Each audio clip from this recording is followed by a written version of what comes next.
Hello everyone, कैसे हो आप सभी। आई होप आप सभी अच्छे होंगे। मेरी तबीयत ठीक बिल्कुल भी नहीं है। हाँ बेटा, दो दो दो इधर दो दो दो दो। पता नहीं तबीयत इतनी क्यों मेरी ख़राब होते जा रही है, समझ में नहीं आ रहा है मुझे। धीरे धीरे बहन की शादी नज़दीक आ रही है और मेरा तबीयत ख़राब होते जा रहा है। नहीं, आपका तबीयत ठीक है, आपका तबीयत ठीक है, आपका तबीयत ठीक है बेटा। ऐसा नहीं बोलते हैं, गलत बात है। देखिए किस तरह से कॉपी करती है मुझे, देख रहे आप लोग।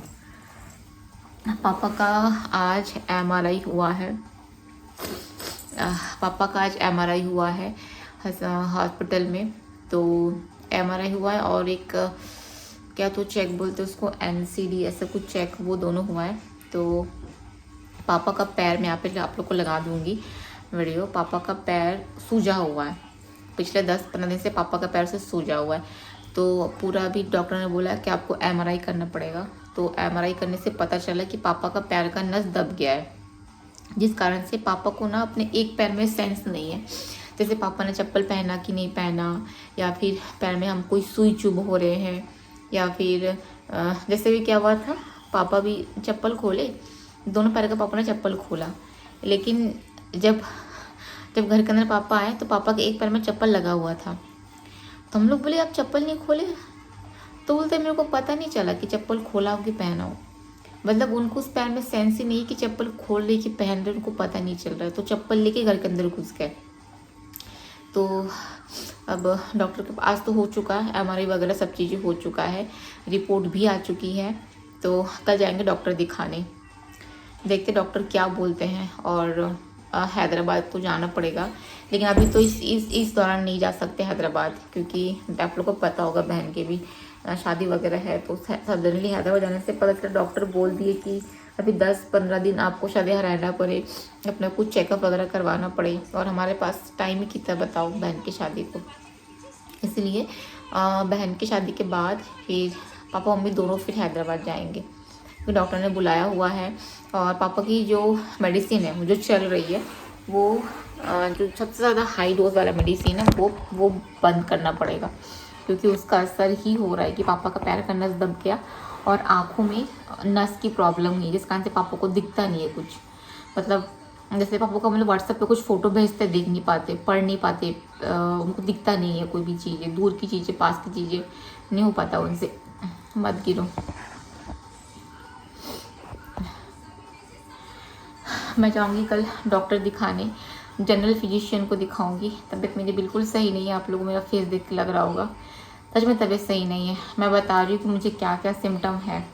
रात को नींद नहीं आता, बहुत ज़्यादा ओवर थिंकिंग हो रही है, पैर के तलवे जलते रहते हैं, सांस लेने में तकलीफ़ हो रही है, चेस्ट में हमेशा भारीपन रहता है, आँखों में दर्द है, वीकनेस है, कुछ अच्छा नहीं लगता। बस ऐसा लगता है कि चिल्ला चिल्ला के रो। मुझे पता नहीं क्यों मुझे ऐसा बस रोने का मन कर रहा है, मुझे नहीं पता। जबकि मेरे अंदर किसी चीज़ को लेकर ना कोई रिग्रेट है, ना मैं कोई चीज़ को सोच रही हूँ, ना मैं इसके अब मेरे को बोलना पड़ रहा है वो बात, ना मैं इसके पापा के बारे में सोच रही हूँ, कुछ भी नहीं, कुछ भी नहीं। मगर पता नहीं कि मुझे इतना रोना आ रहा है, ऐसा लग रहा है कि चिल्ला चिल्ला के रो, चिल्ला चिल्ला के रो। बट रोने वाली कोई बात है ही नहीं मेरे अंदर, सच में कोई बात नहीं रोने वाली, मगर बहुत अजीब सी फीलिंग्स लग रही है। मन अच्छा नहीं लग रहा है, सही नहीं लग रहा है। ऐसा लगता है बस सोते रहो सोते रहो, एकदम सोए रहो, मत नींद से उठो। मैं ऐसा लग रहा है, बहुत गंदा सा फीलिंग्स आ रहा है, पता नहीं। तो कल जाऊंगी जनरल फिजिशियन को दिखाने के लिए। हमारे यहाँ पे फाफाडी में है एक डॉक्टर, जनरल फिजिशियन, बहुत अच्छे डॉक्टर है सुनी हूँ। तो कल वही जाने वाली हूँ, क्योंकि बहुत अजीब सी फीलिंग्स लग रही है। मतलब आप मेरे को पूछोगे ना फ़ोन पे शायद को कैसा लग रहा है, मैं आपको नहीं बता पाऊँगी कि मेरे अंदर क्या चल रहा है, क्यों मेरे को रोना आ रहा है, क्यों चिल्ला के रोने का मन कर रहा है, क्या सोच रही हूँ, क्या ओवर थिंकिंग में क्या सोच रही हूँ, मुझे नहीं पता। बट आ रही सारी चीज़ें। बस कुछ दिन ही बचा है बहन की शादी को, और इस तरीके से तबीयत ख़राब हो जा रहा है। इतना वीकनेस है ना, इतना वीकनेस है, पता नहीं क्यों ऐसा हो रहा है, समझ नहीं पा रही हूँ क्या करूँ क्या करूँ। बहुत अजीब सी फीलिंग्स है, बहुत अजीब सी फीलिंग्स। ऋषु को सुला देती हूँ, कल शनिवार है, फिर रविवार है, पार्सल भी निकला है, उसको भी पैक करना, लेकिन आज शुक्रवार है, जितना पार्सल निकला है आज तो मैं पैक नहीं कर पाऊँगी, कल शनिवार है, कल ही पैक करूँगी। आज मन सच में मुझे अच्छा नहीं लग रहा है, थोड़ा सा भी नहीं अच्छी फीलिंग्स आ रही है, बहुत अजीब सा लग रहा है, सर वर सब दर्द दे रहा है।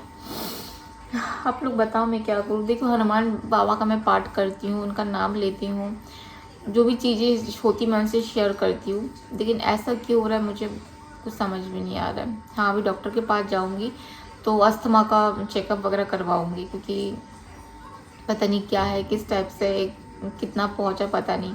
हो सकता है कि मुझे कोई बड़ी बीमारी हो गया हो जिसका मुझे पता नहीं, क्योंकि मेरा ऑलमोस्ट मेरा 4 साल बहुत डिप्रेशन में गया है, बहुत। देखिए मैं आपको आप लोग एकदम बता रही हूँ, आप लोग तो खुद ही देख रहे हो।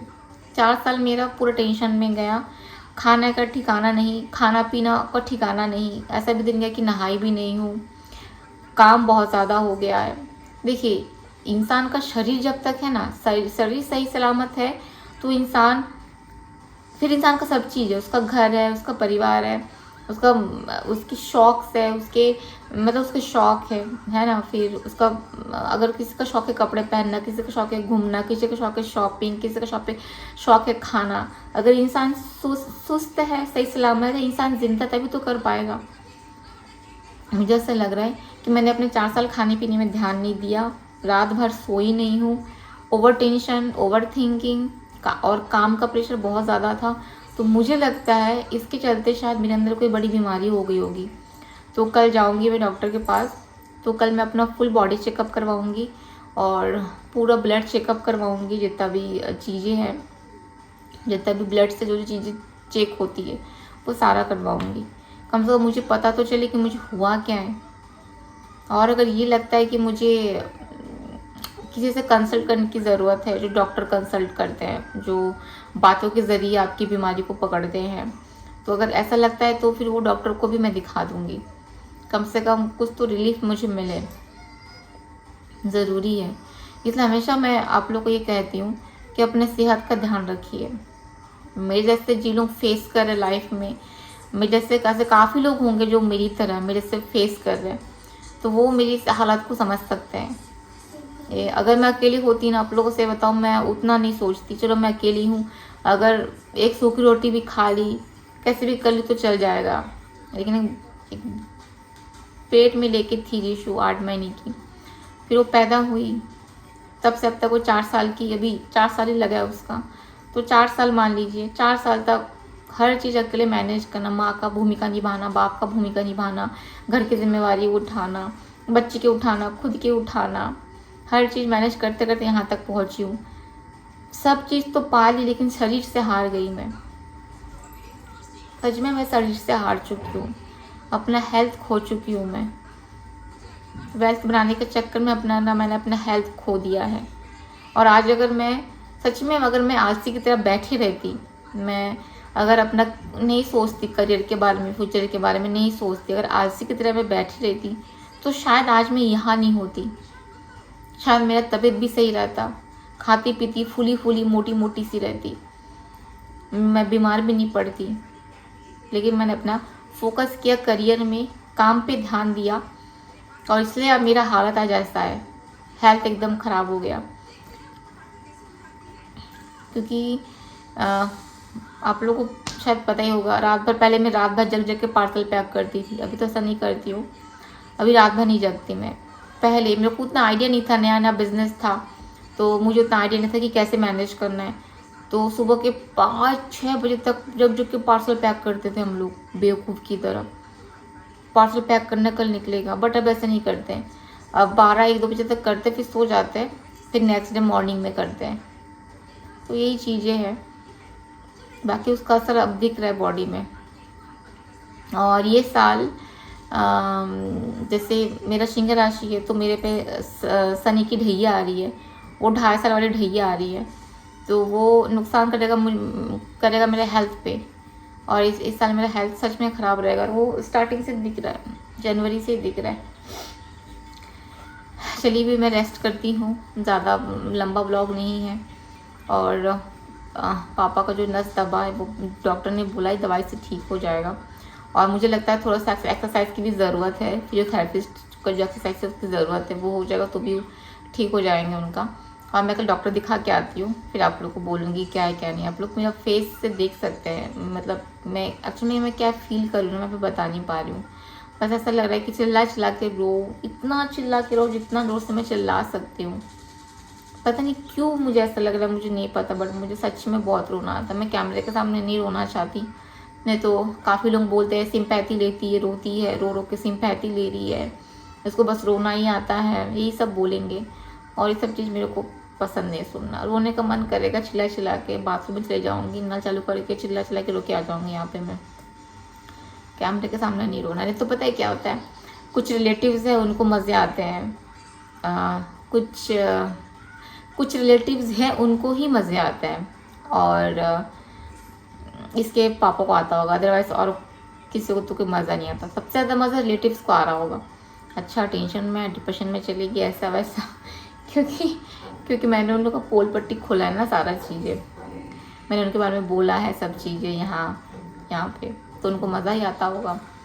अब और क्या करूँ, जब बात मेरे पापा की आती है उसमें मैं आगे या पीछे कहीं पे भी नहीं देखती हूँ, और अभी भी नहीं देखूँगी। मैं